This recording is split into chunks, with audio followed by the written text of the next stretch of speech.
From My Name is Susan Snell, page 40. I can understand some of what had led up to the prom.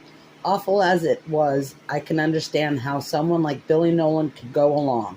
For instance, Chris Hargensen led him by the nose, at least most of the time.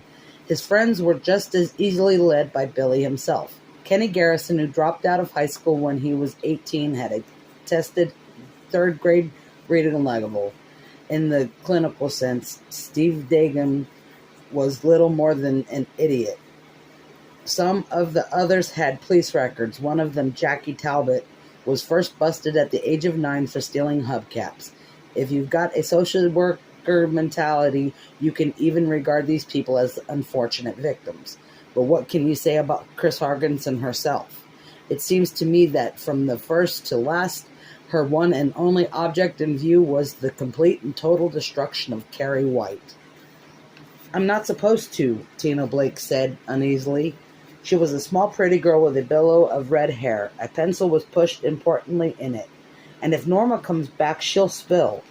She's in the crapper, Chris said. Come on. Tina, a little shocked, giggled in spite of herself. Still, she offered token resistance. Why do you want to see anyway? You can't go. Never mind, Chris said. As always, she seemed to bubble with a dark humor. Here, Tina said, and pushed a sheet enclosed in limp plastic across the desk. I'm going out for a Coke. If that bitchy Norma Watson comes back and catches you, I never saw you. Okay, Chris murmured, already absorbed in the floor plan. She didn't hear the door close. George Chismar had also done the floor plan, so it was perfect. The dance floor was clearly marked. Twin bandstands, the stage where the king and queen would be crowned. I'd like to crown that fucking Snell bitch Carrie, too. At the end of the evening, ranged along the three sides of the floor were the prom-goers' tables. Card tables, actually, but covered with a froth of crepe paper and ribbon, each holding party favors, prom programs, and ballots for king and queen.